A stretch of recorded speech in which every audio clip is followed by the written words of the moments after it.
Welcome to The Weekly Trend, a podcast for navigating the markets through the lens of technical analysis. The Weekly Trend podcast is provided for educational purposes only and does not constitute any professional advice. Listeners should not act upon the information or content without first seeking advice from a registered financial planner. Welcome back to the Weekly Trend podcast. Today is Friday, December 1st, 2023. The S&P 500 currently sitting at 4588. I'm David Zarling. I'm here with Ian McMillan, a.k.a. Santa's Helper. How was your Thanksgiving, Ian? It was very good. Very good. How was yours? Fantastic. It's always good to set some time aside for family and show some gratitude, especially for God's blessings in our life. So it's always a good time. And it's also great to be back doing this podcast with you after a couple of weeks off. Where would you like to start? Yeah, some sideways action for a while, really a couple weeks, looking at the Russell 2000, and then the last couple of days, a strong move higher. So hopefully Russell back above its 200-day, back above 180. So kind of looks like Russell 2000 got out of the basement and has gotten a job. Yeah. I mean, still a lot of work to go. There's still really no savings account. But we're out of the hole, right? He's working on it.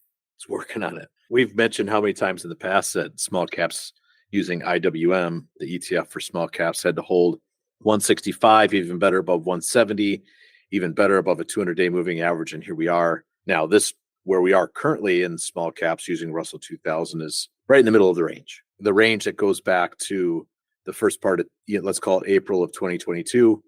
We're right in the middle of that. So we've done this before. Right. Russell goes out, he gets a job, he starts saving up, he's going to get his own apartment. He's going to start being an adult, right? He's going to grow up, he's going to catch up and participate. And for whatever reason, it hasn't worked out. So proof is in the pudding. Yeah. We're gonna have to wait to see. The high point of the range is, let's call it 198 to 200 on IWM. The bottom piece is 165 to 170.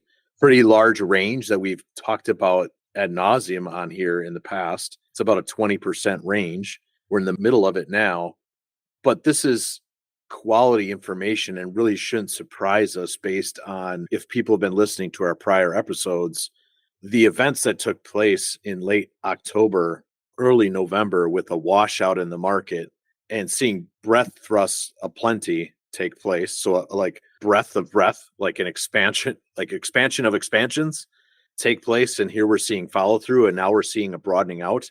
What some people may struggle with is this may just be the start. And I know some will point to, well, the S&P started back in October of 2022. However, you don't know that's a bottom at the time.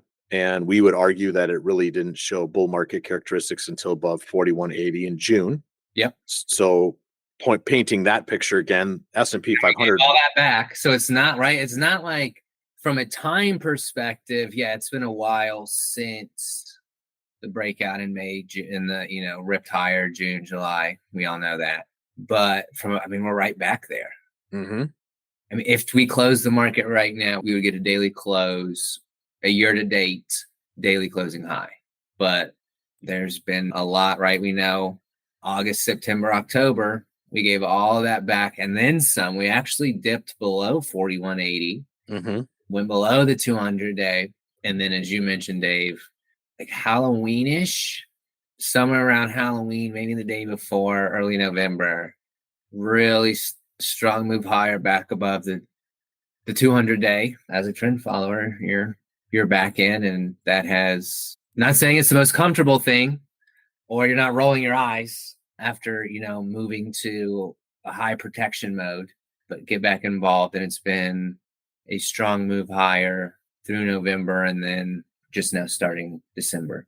And it matches the seasonality, right? This has been a market that's been matching seasonality and no different at this point, which some may find hard to believe that December continues to be a seasonally strong month.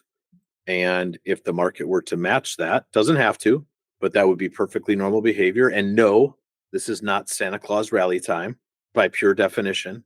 Like, I understand that Christmas is coming up, But when we talk about a Santa Claus rally from a technical standpoint, using proper seasonal identification methods such as what Jeffrey Hirsch uses at Stock Traders Almanac, The proper calendar definition. Correct, is really the last 5 trading days of the year and the first 2 trading days of January. That's the Santa Claus rally period. So if you're hearing from some media outlet or some blog post or something out there about, oh, we're in Santa Claus rally phase, no, that's not till the last 5 trading days of the year and the first 2 of the next. We are, however, in December, right? Today's December 1st. It is. December is traditionally, from a seasonal perspective, a positive month. Not a guarantee. We don't operate in guarantees. I don't know if you know this, Ian, but markets don't provide us guarantees.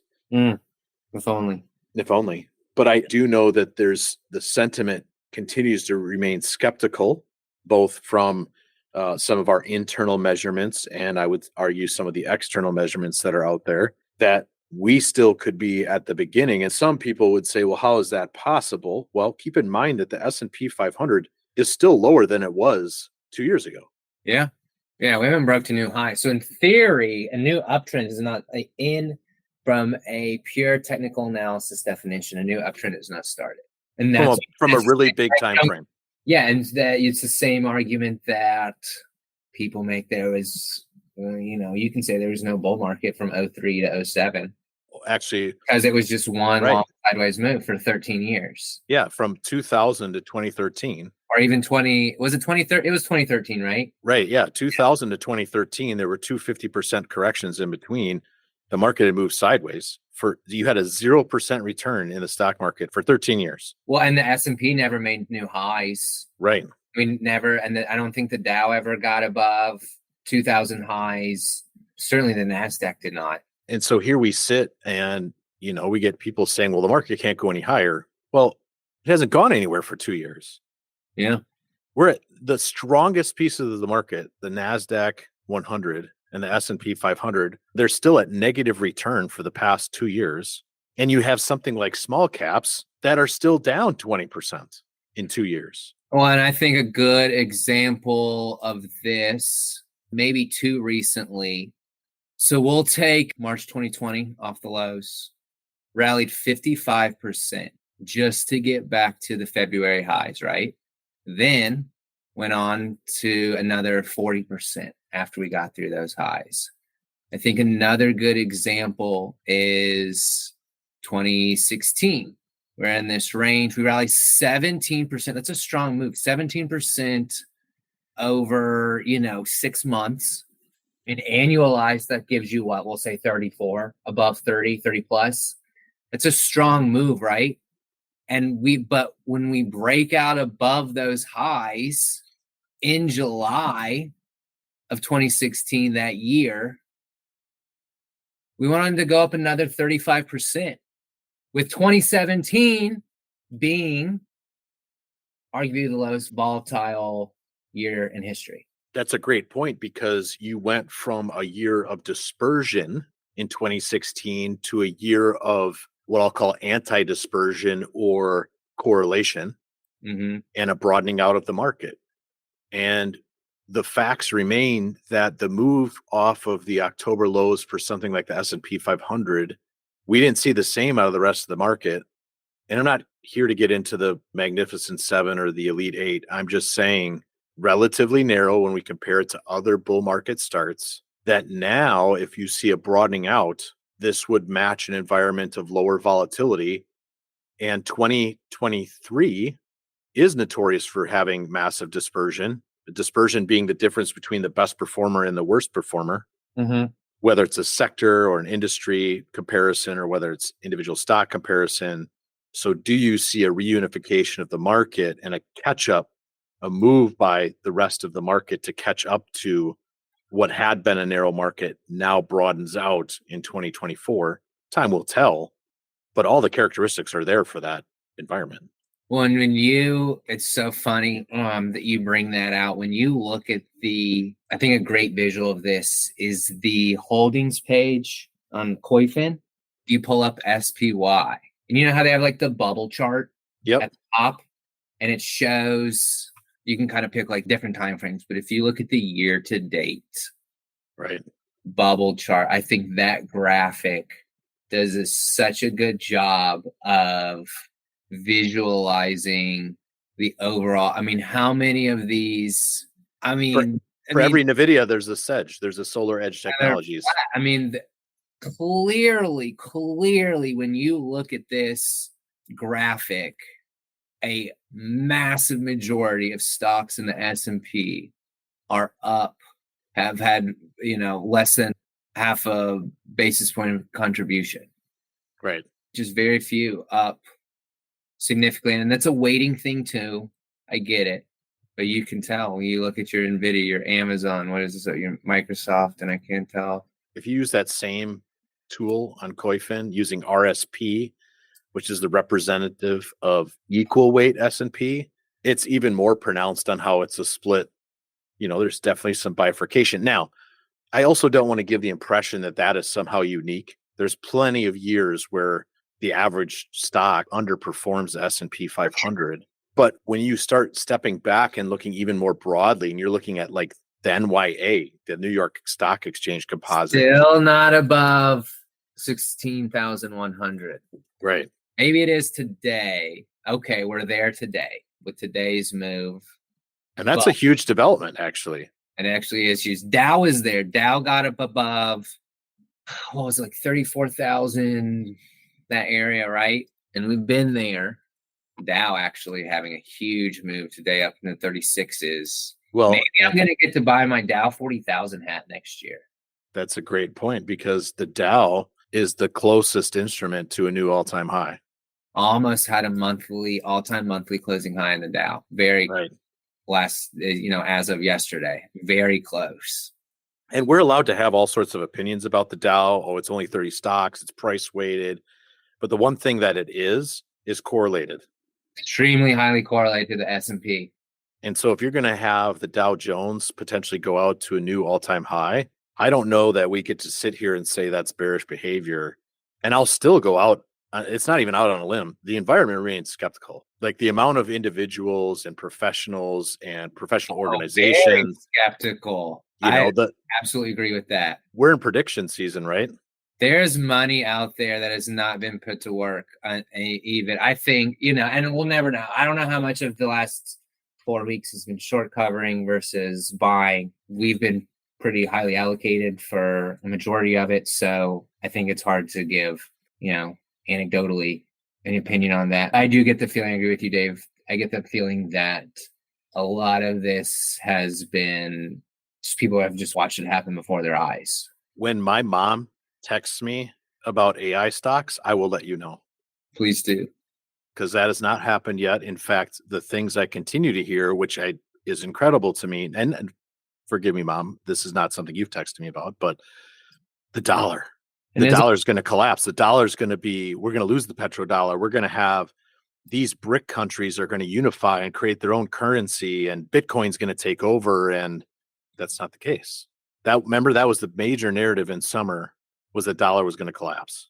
Yeah. And it rallied. And now on a trade weighted basis, it's, well below I shouldn't say well below, but it's below the very important 105 level, which we had harped on as being a level that if it was below, stocks would do well. And here we are. And it's not only stocks, Ian. What else are we seeing out there in different asset classes that are doing well over this past, let's call it 30 days, a significant 30 days? I would call the end of October, beginning of November 2023 a mile marker in this market. Very similar to like a January 2018, very similar to a March, April 2020. I like that. I like that a lot. Like that. I mean, yeah, as again, no one will stand on top of a mountain, scream how much V-bottoms and V-bottom behavior sucks as a trend follower more than me. Get it. Got it. But it is what it is. And it typically ends up being, to your point, using, again, January 2019, the April, May recovery in 2020. It's kind of like a catapult. Yeah. Typically carries on for longer than most would expect. Because it feels so, oh my gosh, it's too far, too fast, right? That's a big emotion. S&P was up 10% or 9 and something last month in November. Right. Annualized, that's 120%, Dave. That's so much. It's got to cool off. And that's just not again, so it depends on what time frame you're. If we go back to Dave's time frame and we pull up the last 2-3 years, we've gone nowhere. A 0% return with an instrument that we typically see around an 8% annualized return. That makes sense after the massive move we saw coming out of the COVID bottom and into 21, the early part of 21, before the majority of stocks started to correct. And pessimism remains at a healthy clip. And yet we are just at the infancy stage of seeing a broadening out. Broadening out meaning more and more stocks participating. The things that have been killed 70 to 90% actually stabilizing. Your ARCs and your softwares and your micro caps, you know, like biotech. Yeah, biotech's probably got the deepest hole to dig out of. Yep. But yeah, to your point, the stuff that was just absolutely buried in 2021, 2022, starting to show. That would be very commensurate. It would match the broadening out thesis. And this goes along with percentage of stocks above a 50-day, percentage of stocks above a 200-day, a bullish percent. These are all things in the last 30 days that we saw flip. They reached extreme levels. That didn't mean the market couldn't go. I don't want to give the impression that it was 100% certain that the market was going to do what it did last month. Absolutely not. We were at a rubber band stretch scenario and it was a coin flip. The market's either going to snap and rip lower, or it was going to revert to the mean and we're going to see a broadening out, and we got the latter. And that's great. That's great for growing client accounts. And I'll say it again, if we're in a new environment for the next 6 months of an uptrend and we're able to experience, and let's be honest, for a lot of stocks, there hasn't been an uptrend. It's just been a sideways range since the first quarter of 2022. Moves. But when we talk about true intermediate and long-term trends holding and taking place, very few and far between. Right. And so if we do get follow through, and if we do see things like small caps above that 198, 200 level in the next 2 months, or you see something like the Russell 1000 equal weight above $45 in the next 2 or 3 months, let's just shut up and enjoy it. Let's enjoy the uptrend. Let's enjoy the expansion. Let's enjoy, if we get a correlation to 1 where the majority of stocks are moving in the same direction. Take it for granted. Hey, it's so funny you bring that up. I was just talking to Jeff Fusak, a technician and someone in our industry yesterday. Yeah, fellow advisor out of Michigan. Great guy. And we were just, I promise, I get on my hands and knees and I tell God I'll never take 2017 for granted again. I mean, it was, and if that's what we're into, right? Because that was supposed to be. Think of that wall of worry in 2017. Yep. Because you're happen, and the bad orange man was going to press the nuclear button. It was coming off of pigs. It was coming off the sovereign debt crisis. And I remember, right? So everyone capitulated January 2018. Everyone was like, well, screw it. I guess if stocks are going up, we're jumping in. So January 2018, massive, like the first 3 weeks were a massive start to the year for stocks. Yep. Then we have Armageddon. I do wonder, I mean, right? Because there could be capitulation to the upside. Oh, yeah. People just throw up their hands and they're like, fine, I'm buying. Like, none of my negative thesis is working out. I'm buying. And we're not getting that far from those trigger points, all-time highs. You mentioned earlier the Dow is basically right there. I think that's going to be a big emotional capitulation. I mean, can you imagine Dow breaking the all-time highs? And people aren't going to stay short. And it could be happening with a fundamental landscape where we're seeing unemployment rise. And that's going to blow people's minds. And that reminds me of previous markets and episodes that we've done on this podcast when we've seen unemployment numbers rise, right? More and more reductions in forced layoffs. And here the market's moving higher. This is where we need to remind our listeners, markets are a future discounting mechanism. They're not about today. They're about 6 to 18 months in the future.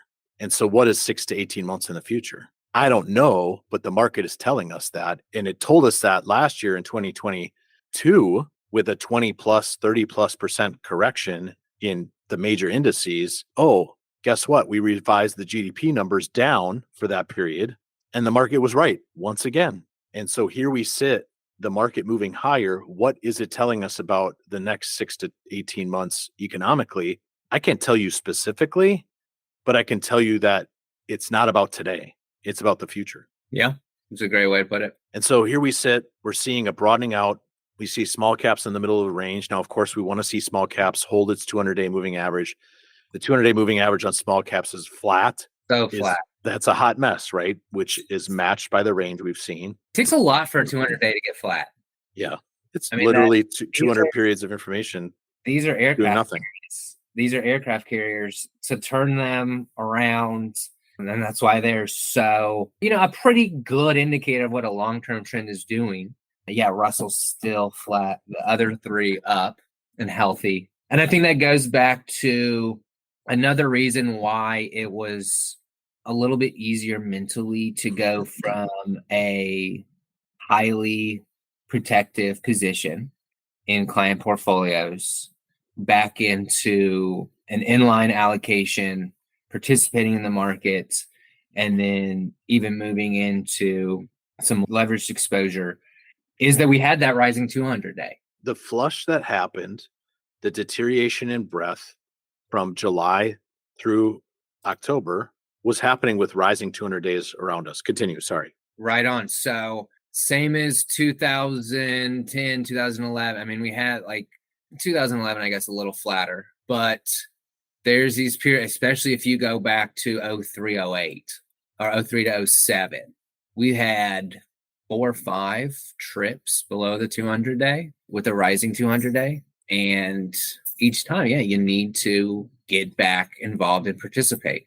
And again, and maybe we fall apart. Maybe next week we fall apart and we go back to 4,100.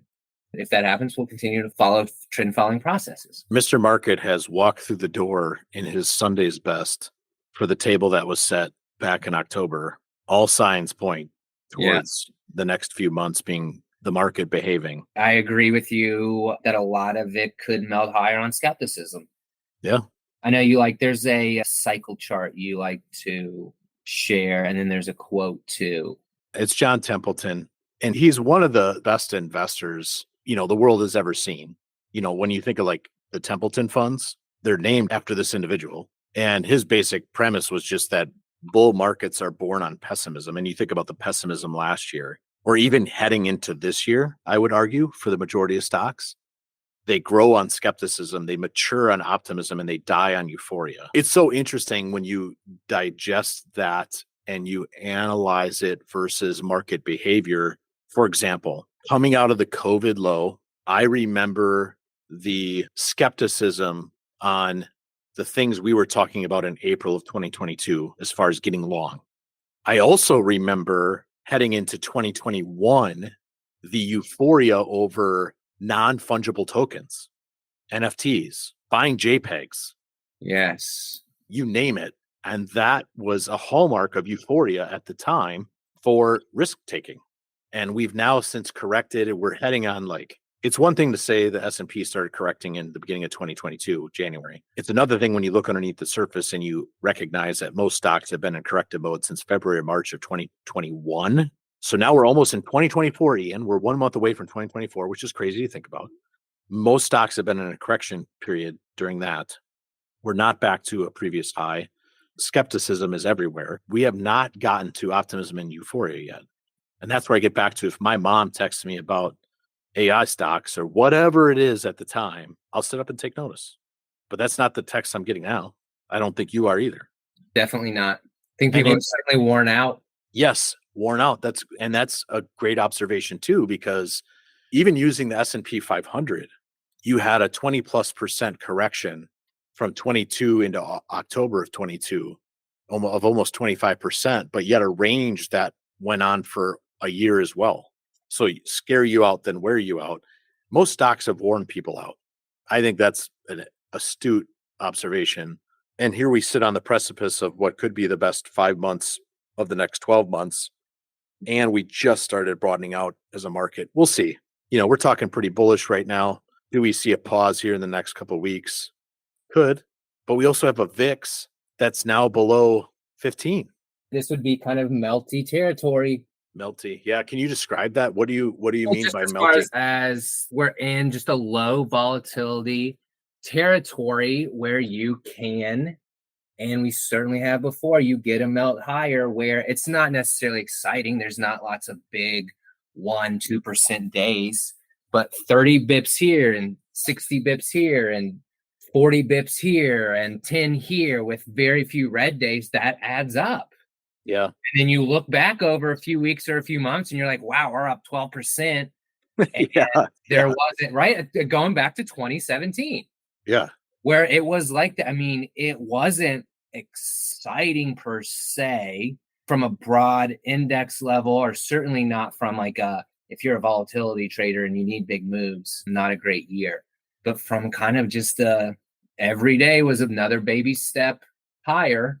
And then you get to the end of the year and you're like, wow, well, we're up 23% for the year. And you wouldn't have believed that based on the headlines, right?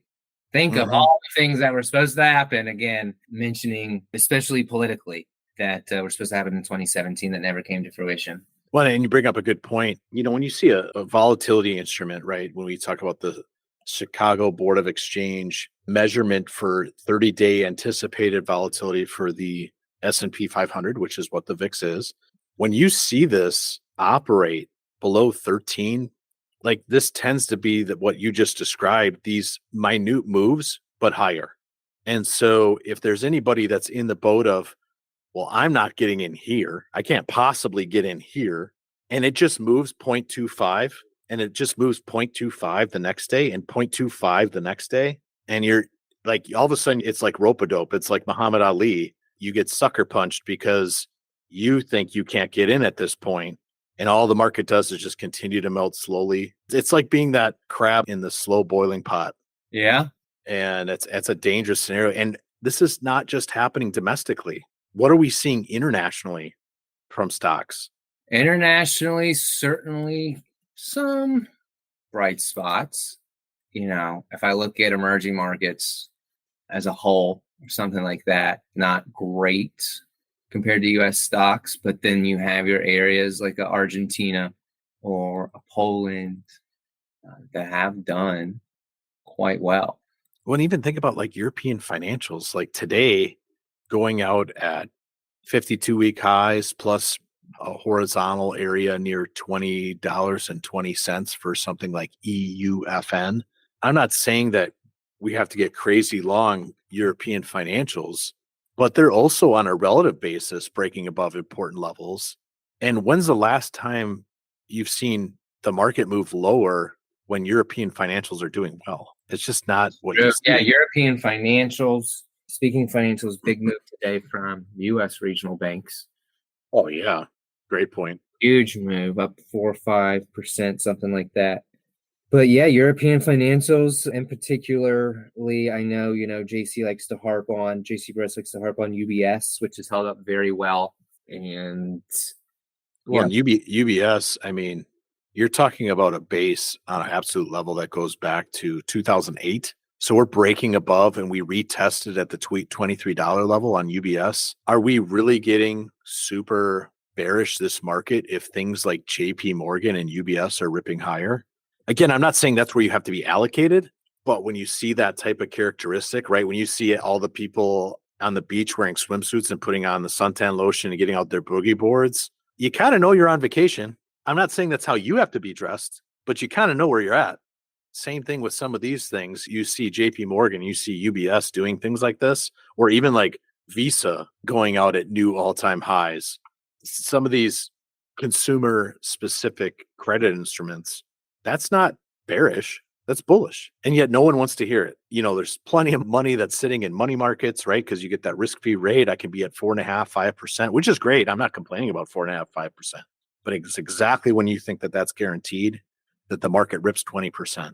Yeah, right. How people are so relieved. Going back to my point earlier about being worn out. Oh my gosh, now I can just get my 5% a year. I'm so tired of the roller coaster ride in stocks. Just give me my 5% a year, Dave. Risk-free 5%. Oh, and I'm gonna relax. Right. And meanwhile, Here go equities. Yep. Up 10, 15, 20%, we'll see, right? I'm not saying that, but just as you've made it to shore, the speedboat takes off again. And Ian's not saying it's a bad thing. It's great for retirees to start seeing the risk-free rate rise. Like, this is good. This is a good thing for our retirees, for our clients to see a hurdle rate. Like, the reason to be exposed to a market is for the prospects of getting something greater than 4.5%. Well, and think about that. If your drawdown is, what's a good thumb? This is not a financial planning podcast, but if it's 3 or 4% a year, right? I know it's kind of a general target in retirement, drawing down 3 for 4% a year. And if you can get 5, if you can get a risk-free 5, I get it. Right. But it doesn't mean that it's, that stocks can't go high, right? It doesn't mean it can't be an opportunity cost. Correct. And we've seen T-bills. We've talked about that in the past. We're not opposed to T-bills. In fact, we own T-bills in client accounts. But when we see peak T-bill sentiment on why would we not just be in those, invariably it seems to match up with when we see equity start to rip. And that's where we're at right now. And it's happening. And I get it. There's recency bias. We educated our clients in our last Lunch and Learn about that July, August, September, to October was that feeling of a market pullback. Felt very similar. If you don't use charts, it felt very similar to summer of 2022. And oh my goodness, is the world going to roll over? When that was just natural seasonality. It didn't feel good. I'm not sitting here saying like pullbacks feel good. That's not my point. It's just that was the market seasonality at the time. The market matched that seasonality. And here we are ripping higher, which matches seasonality once again. And in pre-election years, regardless of whoever, I don't really care who you want for president. I care about who I want and who, like Ian and I have talked about in the past. We have opinions on this, but I'm not going to sit here and cower in T-bills because I think someone I don't want to be president is going to be president. Right. And once for all those people that sit here and mocked, you can't sit there and mock the people who did that over Trump and then be like, well, I'm so scared of the market because of Biden. Right. Like, well, you sound equally as silly. So now I got opinions on the two, from a market mindset, it's equally as silly to approach investing that way. Exactly. You could miss out on the next 5 months, which could turn out to be one of the best 5 months we've seen in the past 3 years, and because of your political views, which have no position in a portfolio. I don't think anyone wants to say, oh, I cost myself a couple years on retirement because I had opinions about some dude in Washington, D.C. Right. And we haven't even touched base on bonds or commodities. Bonds have continued to rally. TLT back up into a bigger area here at 92, 93. So we'll see if this is a counter trend move. Long term, the trend has not changed. Right. But it was a strong, highly correlated with the stocks. Bonds they had a great November. Stocks had a good November. So maybe, right? Or it's a failed breakdown. We are also into failed breakdown. Anytime you revisit broken support, there's certainly the potential for a failure. Well, there's a couple pieces here because you're talking about a failed breakdown in bonds, which would be a failed breakout in rates. We're also seeing that on an equity standpoint. When you look across like mid caps, there's a lot of false breakdowns. Now, whether we're seeing that in bonds or not, I don't know, but it does match up with something we've talked about on this podcast in the past, which is it might not necessarily be about bonds rebounding. It just is about them stop going down. Just have a stabilization in rates. Yeah. And this move that we've seen now in bonds and rates, this is that it's either a false breakout in rates or it's just a stabilization, and equities like that too. When you don't have a rate of change that's going through the roof and you just have a stabilization in rate of change, equities tend to like that environment. What about commodities? Well, our friends in the crude industry, we're still below 82, back $74 a barrel on gas. So, it's consolidated here for 3 or 4 weeks below 80. You would assume, right, next leg. Next stop is probably 67. So for those of you that have ICE engines and have to go to the pump like me, hopefully good news. Now, of course, right? It takes forever for it to follow through but we're back there. And, other things, sugar Oh yeah, sugar was pretty rolled over. hot for a while. It has had a rough week. Okay. So now long-term trend, very strong. Yeah, lower left, upper right for sure. Gains near the lows. It's bounced. And we'll see dollar weakness should affect these. I know we've talked about it, the lunch and learn before. Dollar weakness and the devaluation of the dollar, where a lot of these assets are still denominated in US dollars. So dollar weakness, especially when it comes to something like gold, shout out to gold, making all-time. Yeah, you're going to have to touch base on gold for a little bit. All-time daily closing highs, I think. Yeah, we're pretty close. We're at 2,100, so congrats. Have waited 12 years for that. Gold bugs have. So maybe their time in the sun is coming. Now, here's the $1 million question, though, Dave. Mm-hmm. A lot of hype around gold. Gold breaking out. Everyone's seen the charts. I shared it. Here's the $1 million question. It's cool to see gold breaking out. I get that. Is it worth owning versus stocks? Yeah, and right now, I cannot make the case for that. This podcast is about viewing the markets through the lens of technical analysis, and this is why we use technical analysis. Like I love that gold could be on the verge of a multi-year breakout that goes back to 2000. What is this? 2011. Like that is awesome. But I get to use a ratio. I get to divide gold by the S&P, and I get to say what's in the best interest of my client, because I rather own uptrends for my client than downtrends. And therefore, it's at this point a horse apiece, which I know is an idiom, but it's not like conclusive on a ratio basis, on a relative strength analysis basis, that you should be gold more than stocks. The second level analysis on this, Ian, though, is, well, if gold's going up and it's underperforming, yes, how strong are stocks going to be? Yes, thank you. Like I love that. I always want to end the podcast here. That's exactly right. And that's where people's mindset should go when they think about these types of relationships. If we're going to break out of a multi-year base in something like gold, and it's going to underperform or move sideways versus stocks, how like that analysis is beautiful. Like how strong are stocks going to be then? So you're using something that's unrelated to provide analysis and environmental information about the thing that you're exposed to and whether you should be there or not. And it's another feather in the cap of stocks moving higher because of the way it looks on something that's breaking out of a 20-year base. Great stuff. Yeah. And I mean, even worse, right? Forget the S&P, NASDAQ versus gold. And there could be even sectors. I mean, it is a matrix of relationships that assets need to be paired against. Mm-hmm. Gold versus stocks is a pretty broad brush. Stocks is a broad brush to say. Right. What do those relationships look like in the coming weeks and months? I look at gold versus NASDAQ and I can't necessarily make a case for it there either. So, and maybe this changes and we come February, we're worried about gold versus Russell. Yep. There's always going to be something there that to get a position, you got to be better than most things.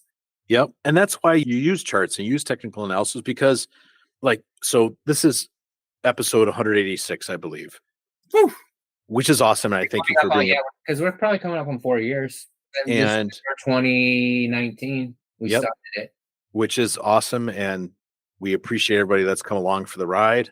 During this period of time, what's been the dominating factor of our discussion is the S&P 500. Yeah. But 4 years, right, does not dictate the next 4 years or let alone the next decade. Because listeners are hoping it doesn't.